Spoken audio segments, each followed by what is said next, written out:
As far as we understand, there are about a billion children that are in severe risk or at severe risk in our world due to climate change. As far as we understand statistically, there are 2.2 billion people or children on the planet, young children. So almost half of them, half of the children of our world could suffer or potentially die from the effects of climate change, drought, heat, too much water, disease, lack of access to necessary resources, starvation, etc. So we hope that this is a sobering statement and is recognized as a necessary understanding if we truly want to help, if we truly want to change the world. It can take, in order to motivate humanity, there are some things that are just not motivating because we have an us and a them vantage point. Oh, that's another nation. That's a competing culture or religion. That's a competing gender. They don't matter because they're not us. Therefore, we don't care. So what happens to them supposedly doesn't matter. We would hope that everyone, if they're going to be motivated by anything, that they can be motivated by the needs of innocent children in our world and wishing to help those children avoid pain, suffering, illness, or death. So if we're looking for motivating models to unify humanity, if we're looking for motivating energies and emotions, if people say, well, no, that motivation just doesn't capture my attention, it's not dramatic enough, or I don't get enough out of it egoically, or it's not satisfying, we might suggest, and we mean this with care and love, contemplate the death of a billion children for just a moment. Truly contemplate it. The suffering, the process,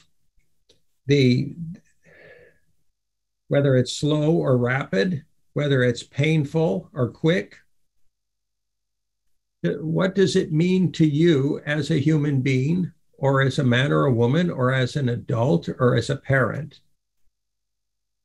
What does it mean that a billion children at this time, in the near future, could die?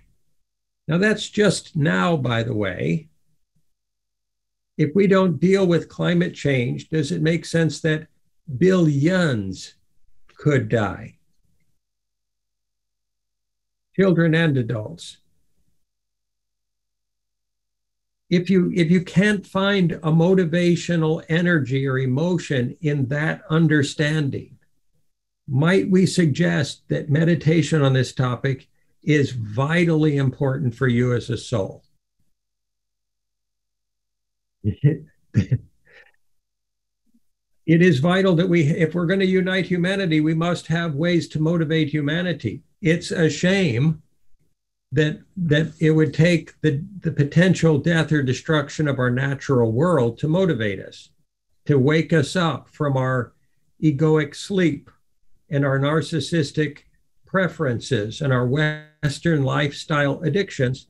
And that's apparently, obviously, what it does take, because that's where we are. And we got here, and we got ourselves here through our choices and our actions. So there's no judgment of that process. Nobody's done anything wrong. We're not a bad species. We're certainly not evil. And if there's a billion children that could die or suffer, what are we going to do? Are we going to stand by, or are we going to take action? People need to reach a point of decision within themselves, a decisive moment of awareness where they make a choice that they're going to hold to and they're going to commit to.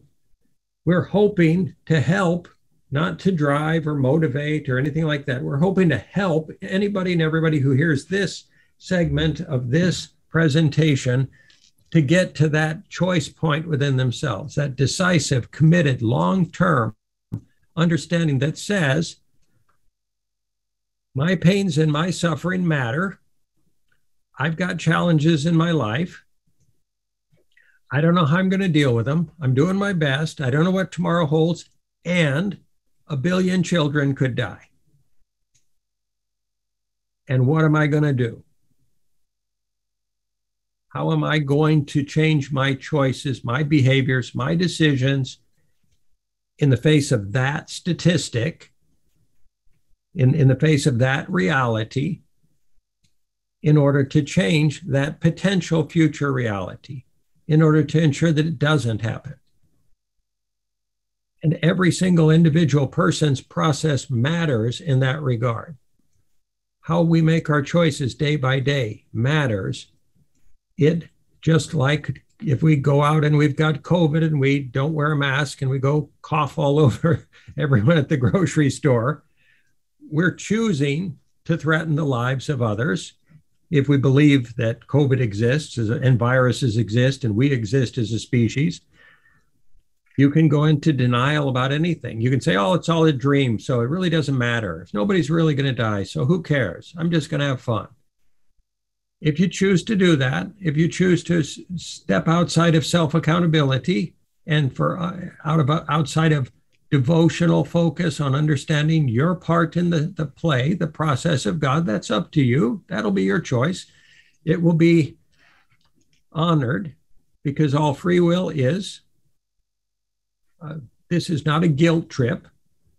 This is not a judgment process. This is an opportunity to say you have an option in front of you. Even if your choices affected one less person in this world negatively, just by a single decision you make each day, you will have performed a devotional service to every human being on the planet. That's not a lot. That's something you can do every day. That's just making a different decision. So there's a lot of opportunity for us to refine as individuals and as nations and as a species. And it's imperative that we do so rapidly. We can get there faster together. And if we choose not to get there together, at least we can make different choices every day. Hopefully more wholesome, healthy choices. So, women's empowerment is a key, core, necessary thing in this world to occur. Does that mean putting more responsibility on the shoulders of women that are already being domineeringly crushed beneath the oppressive expectations of the masculine and of the feminine and of the traditions and cultures of the world? No. Women have power. They have tremendous power, tremendous insight, intuition, understanding, and wisdom. And they have ever more capacity these days than in the past to assert and exert that power in the world. We would suggest that fathers unite too, that all of humanity unite. That said, because of the inequality in the world, because of the disparity in the world, because of the abuse and diminishment and disempowerment of the feminine in the past, we want to empower the feminine.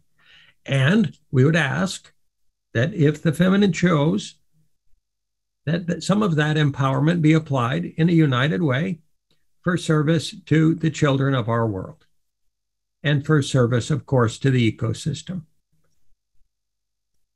Men alone are not solving these issues.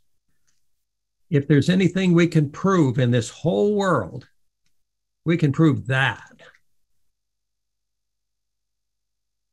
Men are not solving climate change. All of us are causing it, and men can't solve it alone. Even if they think they can, even if they wish they could, even if they try, They can't, because they're making it happen and they don't know they're making it happen, just as women are making it happen and we don't know we're making it happen. Women. So if there is a recognized necessity in our world for humanity to unite, and if women have the capacity different than men to unite, and they do, they have a far greater capacity in many ways to operate as collectives, as a united, caring power in this world. How are women going to unite? How are they going to align their efforts? What must they change in their lives or in the world or in men in order to solve this crisis? What are we willing to do to save the future for all of our children and for the planet and the animals? All women have a voice. All women have power. How do they choose to use it? We're doing our darndest in the WSS process to create a massive megaphone or loudspeaker for all of humanity, every social group there is, so that their voices will be heard, so people will understand where they're coming from, their pain, their wounds, the disempowerment they've experienced, the suffering they've gone through. That's what the social movement engine is being designed to do, to give every human being a voice and a vote. Once that mechanism is in the world and women are there to speak through it, what will their choices be and why? Is it, if with great power comes great responsibility? With greater power comes greater responsibility. With greater understanding of one's power, we would suggest that the necessity for wise application of that power becomes ever more necessary. So we would suggest the time is now, and this is a call to sustained, united action. That doesn't mean we're asking anybody not to take care of their lives, their families, their children, not to work. We are suggesting that, at the very least, meditating on the issue on an ongoing basis, understanding the issues of climate change, doing a little research here or there, having a talk on a social media platform. Anybody can do something that's going to help. The more collaborative our actions, the more aligned our actions, the more motivated our actions are by heart and soul intention and resonance with spirit in service to humanity and the natural world, the bigger the tidal wave of collective positive influence is going to be. This is an opportunity. It's an invitation. It's not, this is no mansplaining statement of, oh, women ought to be doing more than they're doing. We already put too much on women. I'll admit it for anybody and everybody if you want. Why would any of us allow others anywhere to suffer and die, whether it's down the street or whether it's on homeless people in the city, or whether it's other people, children, or the poor and have-nots in another country that don't have as many opportunities or resources or technology or education as we do. And we would suggest that there's a process of positionality, of tribal positionality, that's a massive obscuration. It's a myopic us and them perspective. Oh, that's not me. That's not mine. That's not my family. That's not my country. That's not my town. That's not my religion. That's not my gender. That's not my race. It's other. Therefore, it doesn't matter. This is the same mechanism that allows us to eat up all the fish in the ocean, to clear cut the forests, and to destroy innumerable species. This single tendency is It's a myopic collective ego identity, narcissistic collective usness that is blinding.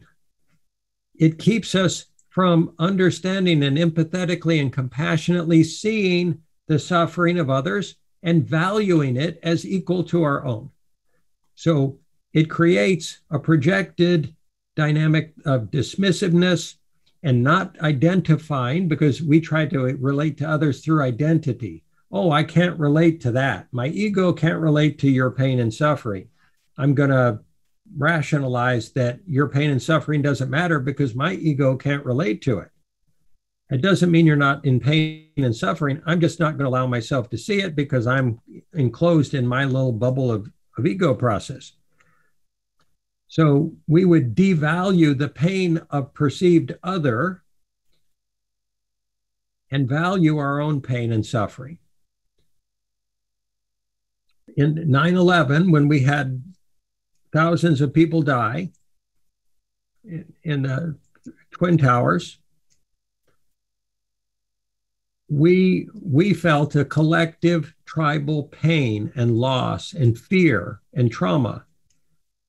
And we validated attacking another country, blaming them and attacking them for that pain and that suffering.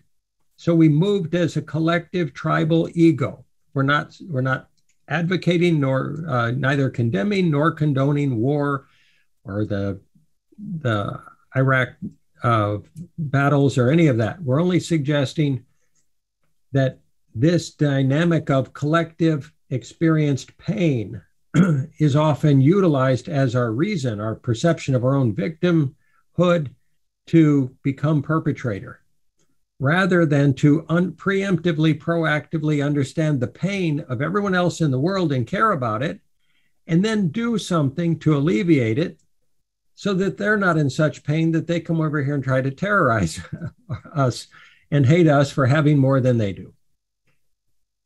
It's an option. Ping pong warfare. Precisely. You can see the same thing at scale in war, smaller scale in Kabul, in Afghanistan as terrorism, smaller scale in Chicago, or in any nation or any state in the United States, of people shooting each other and killing each other out of either anger or judgmentalness, or they're just agitated and they've got seemingly no other choice available to them than to try to assert control and power by taking the life of another, which is, of course, all illusion. And still we do it.